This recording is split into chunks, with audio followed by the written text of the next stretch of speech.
Hello বন্ধুরা, এটি হলো একটি অনেক দিনকার আগের ঘটনা। এই ঘটনায় রয়েছে লেজকাটা শিয়াল ও টুনির দুই ছানা। তো বন্ধুরা, শুরু করা যাক আজকের গল্প।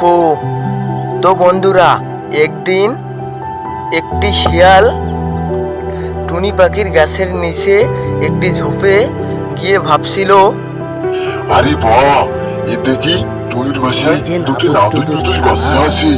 কতদিন ধরে টুনির মাংস খাই না, আজকে খুব মজা করে খাবো। দেখি কি করা যায়। আহ, কি সুন্দর নাদুস বাচ্চা, আমি যে কিভাবে খাবো। এটাকে ভালো করে চিবিয়ে চিবিয়ে খাবো। এই কথা বলে শিয়ালটি ঝোপ থেকে বেরিয়ে এসে টুনি পাখির গাছের নিচে এবং টুনি পাখিকে বলতে লাগে, এই বেটা টনি, তোর বাচ্চা দুটোকে নিচে ফেলে দে। তোর বাচ্চা দুটোকে আজকে চিবিয়ে চিবিয়ে খাবো। এই বেটা টনি, তোর কথা কানে যাচ্ছে না। তোর বাচ্চা দুটোকে নিচে ফেলে দে। তোর বাচ্চা দুটোকে আজকে চিবিয়ে চিবিয়ে খাবো। না, তুমি কি বানর নাকি সাপ যে আমার গাছে উঠে আমার বাচ্চাকে খাবে? যদি সাহস থাকে গাছে উঠে আমার বাচ্চাকে খেয়ে দেখা, তারপর দেখবো। না না, এই বেটা তো কিছু মতেই কথা মানছে না। এই বেটা তো অনেক চালাক। দেখি কি করা যায়। দেখ টুনি, তুই যদি তোর বাচ্চাকে ফেলে না দিস তাহলে আমি কিন্তু তোর গাছে উঠবো।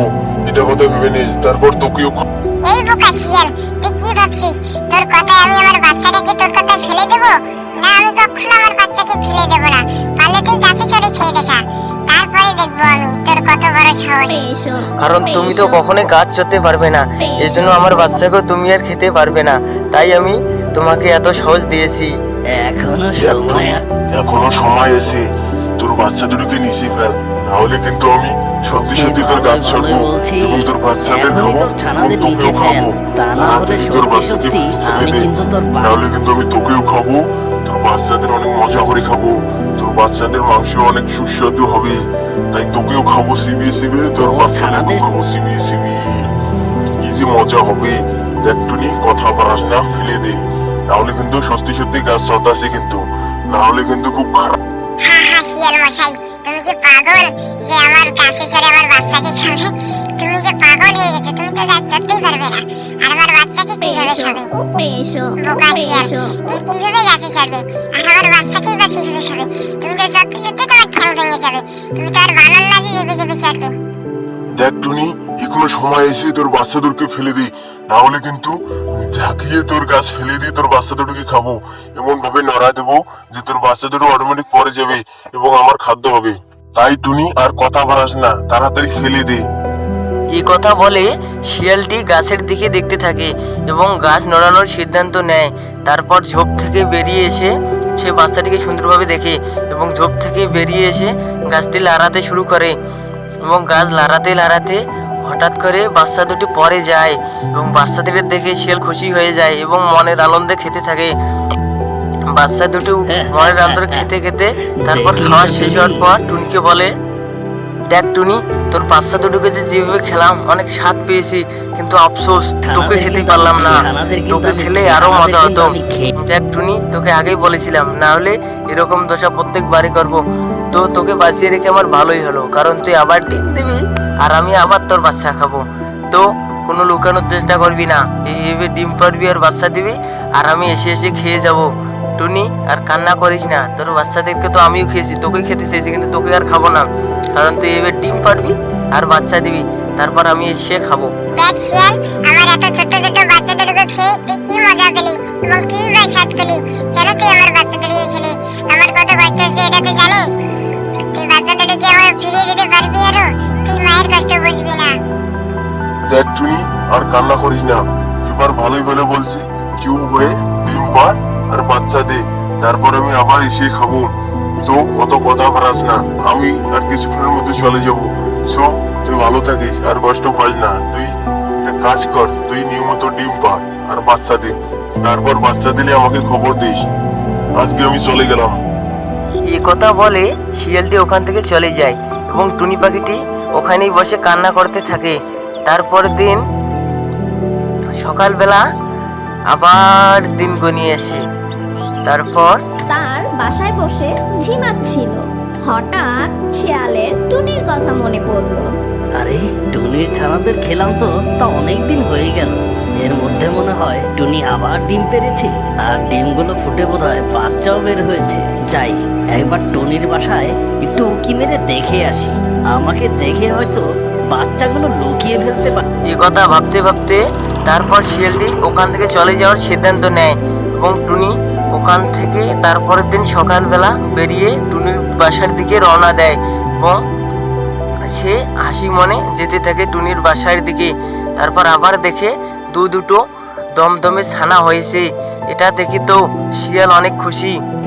দুষ্ট শিয়াল তারপর? ঝোপের আড়াল থেকে দেখতে লাগলো টুনির বাসায় আগের মতন নাদুস নুদুস দুটো ছানা আছে, দেখতে ভারী মিষ্টি।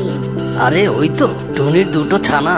না না না, খুব একটা দেরি করা যাবে না, টুনির কাছে যাই এবং গিয়ে ওর ছানা দুটো চাই। ভালোই ভালোই যদি দিয়ে দেয় তাহলে আমি ওকে কিছুই বলবো না, আর যদি না দেয় তাহলে সেই আগের মতো গাছ ঝাঁকুনি দিতে শুরু করব। তাহলে একা একাই ছানাগুলো নিচে পড়ে যাবে।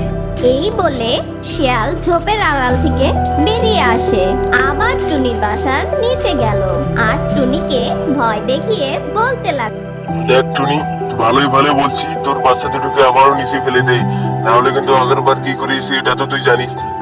কথা বাড়াস না, তোর বাচ্চা দুটোকে নিচে ফেলে দে। এবার তো তোর বাচ্চা দুটো আরো অনেক সুন্দর হয়েছে রে, ভালোই এবার তো ভালোই আরো খেতে অনেক মজা হবে, মাটিতে ফেল। সুস্বাদু খেতে তোর টুনির বাচ্চাগুলো।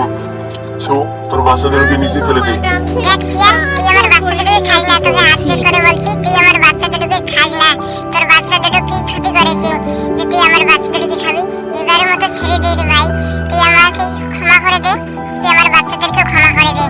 এবারের মতো ছেড়ে দে, আমার বাচ্চা দুটো বড় হোক, তারপর এর বাচ্চাকে তুই খাস।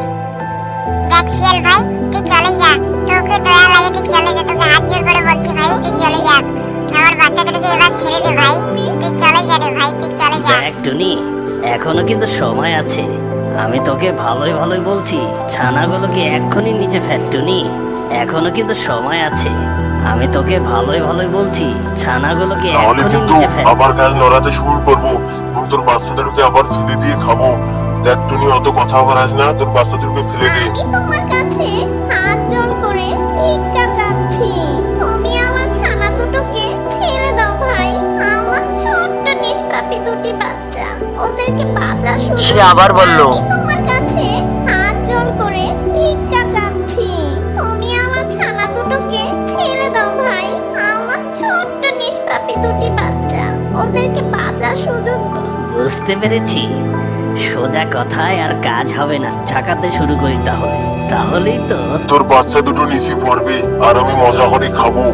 তাহলে শুরু করা যাক গাছ নড়া, তারপর তোর বাচ্চা এই দুটোকে ফেলে বলে দিয়ে যাবি। শিয়াল টুনির গাছটি ঝাঁকানো শুরু করে, জোরে জোরে ঝাঁকুনির ফলে বাসা থেকে তার দুটি ছানা আবার নিচে পড়ে যায়, আর দ্রুত শিয়াল ছানা দুটিকে খেয়ে ফেলে।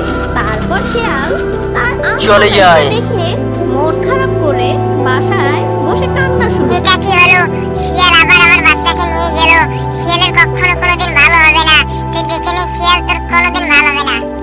এরপর টুনির বাসায় তার বন্ধু কাক আসে।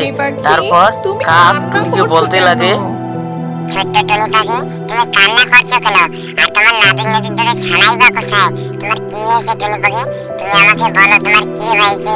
তুমি কান্না করতেছো কেন? তোমার বাচ্চাগুলো তো দেখতেছি না, আশেপাশে সব নির্জম হয়ে আছে। এরপর টুনি তাকে সব কথা খুলে বলে যে তার সঙ্গে কি হয়েছে, শিয়াল তার সঙ্গে কি করেছে এবং শিয়াল তার দুবার বাচ্চা খেয়েছে। এইসব কথা সব কাককে মনোযোগ সহকারে বলতে লাগে এবং কান্না করতে থাকে।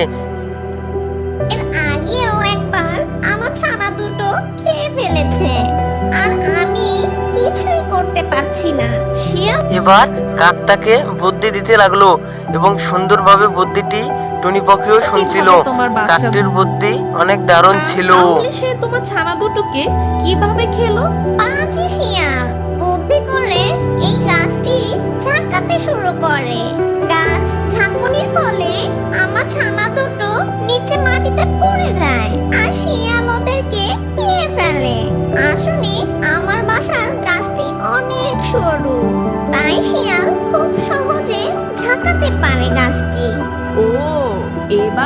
পেরেছি শিয়াল কিভাবে তোমার ছানাদের খায়। তা তুমি এখন কি করবে ঠিক করেছো? আমি প্রতিশোধ নিব। আমার সন্তান হারানোর প্রতিশোধ চাই, যেভাবেই হোক। পাজি শিয়াল দুবার করে আমার দুটো ছানা খেয়ে ফেলেছে, কিছুতেই আমি ওকে ছাড়বো না। শিয়াল তো অনেক বুদ্ধিমান ও চালাক, তাই তুমি শিয়ালের সাথে কোনোভাবেই পেরে উঠবে না। তাহলে কিভাবে তুমি প্রতিশোধ নিবে? কি ভেবেছো তুমি? কোনো বুদ্ধি আছে তোমার কাছে?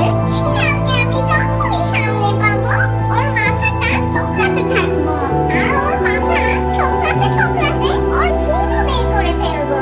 তাহলে ওই বেটা শিয়াল চরম শিক্ষা পাবে। আরে বোকার মতো কথা বলছো ছোট্ট টুনি পাখি। তুমি যখনই ওর মাথা ঠোকরাতে যাবে, তখনই তো ও তোমাকে ধরে খেয়ে ফেলবে। তখন তুমি ওর খাবার হয়ে যাবে। আমার কথা শোনো, মনোযোগ দাও। শিয়াল যখন ঘুমাবে, তখন তুমি একটা ছুরি নিয়ে ওর লেজ কেটে ফেলবে। তাহলে ওই শিয়ালের চরম শিক্ষা হবে। লেজ হচ্ছে শিয়ালের সবচেয়ে প্রিয় জিনিস। তুমি যদি ওর লেজটা কেটে ফেলো, তাহলে এই জঙ্গলে ওর মুখ কাউকে দেখাতে পারবে না, আর লজ্জাতেই ও মারা যাবে।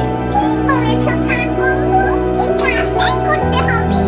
শিয়ালের লেজটা কেটে দিলে ও কোনোমতেই কাক পাখিটি ও কথা বলে সে ওখান থেকে চলে যায় এবং টুনি ভাবতে লাগে যে কাক তো ঠিকই বলেছে রে, এটা আমাকে করতেই হবে, না হলে তাকে উচিত শিক্ষা দেওয়া হবে না। এই কথা ভেবে টুনি পাখিটি সিদ্ধান্ত নেয় পাশের গ্রাম থেকে একটি ছুরি ম্যানেজ করবে এবং সেই ছুরিটি হাতের কাছে নিয়ে তাকে উচিত শিক্ষা দেবে। এরপর টুনির কি অনেক ভাবাভাবি করে এবং অনেক একা একা কথাও বলতে থাকে যে হ্যাঁ এটাই প্রতিশোধ নেওয়ার ঠিক সময়। তারপর সে অন্য গ্রামে ছুরির খোঁজে যায় সুন্দরভাবে। আর অন্যদিকে শিয়াল সুন্দরভাবে তার বাসায় ঘুমিয়ে থাকে এবং গভীর ঘুমে মগ্ন হয়। এই সুযোগে টুনি পাখিটি এসে তার লেজের কাছে বসে এবং তার লেজটি কেটে দেয় এবং টুনি পাখিটি ওখানে আর লেট না করে তাড়াতাড়ি ওখান থেকে চলে যায়। তারপর শিয়ালটি বলে, হাই হাই, এটা আমার কি হলো? আমার টুনি পাখি আমার লেজ কেটে দিল। আমি এবার কি করব? আমি অন্যের কাছে মুখ দেখাবো কি করে? হে উপরওয়ালা, কি করলে? আমি অনেক ক্ষতি করেছিলাম, এটা আমি আগে বুঝতে পারিনি, এখন বুঝতে পারতাছি। টুনি পাখিটা কিভাবে আমার লেজ কেটে দিল? আমি এই লেজ ছাড়া কিভাবে অন্যকে মুখ দেখাবো? শিয়ালটি এ কথাই ভাবে এবং অনেক কান্না করে। তার লেজের ভিত্তি দেখে তার লেজ নেই, সে অনেক কান্না করে এবং সিদ্ধান্ত নেয় সে এখান থেকে লুকিয়ে পড়বে আর কাউকে মুখ দেখাবে না। তারপর সে ওখান থেকে চলে যায় এবং একটা নির্জন জায়গায় যেয়ে লুকিয়ে পড়ে আর সে কাউকে মুখ দেখাবে না বলে সিদ্ধান্ত নেয় এবং ওখান থেকে চলে যায়। তো বন্ধুরা, আমাদের এই শিয়াল এবং টুনির দুটি ছানার গল্প কেমন লেগেছে অবশ্যই কমেন্ট করে জানাবেন। তো বন্ধুরা, আমাদের চ্যানেলে নতুন হলে অবশ্যই চ্যানেলটিতে সাবস্ক্রাইব দিবেন এবং ভিডিওতে একটি লাইক দিবেন এবং ভিডিওটি কেমন হয়েছে তা কমেন্ট করে জানাবেন। তো বন্ধুরা, আপনাদের যদি এরকম কার্টুন ভিডিও বা স্ক্রিপ্ট যদি কারো মনে থাকে আমাদের কমেন্ট করে জানাবেন, ওই কার্টুন ভিডিওটি আমরা করার চেষ্টা করব। তো বন্ধুরা, ভালো থাকবেন, দেখা হচ্ছে নেক্সট ভিডিওতে। তো বন্ধুরা, আমাদের চ্যানেলে নতুন হলে অবশ্যই সাবস্ক্রাইব দিয়ে রাখবেন, কারণ আমাদের চ্যানেলে এরকম সুন্দর সুন্দর ভিডিও আসে। তো বন্ধুরা, বিদায়, ভালো থাকবেন, সুস্থ থাকবেন এবং আমার জন্য দোয়া করবেন, আমি যেন অনেক দূরে যেতে পারি এবং অনেক ভালো ভালো তোমাদের ভিডিও উপহার দিতে পারি। তো বন্ধুরা, বাই, ভালো থেকো।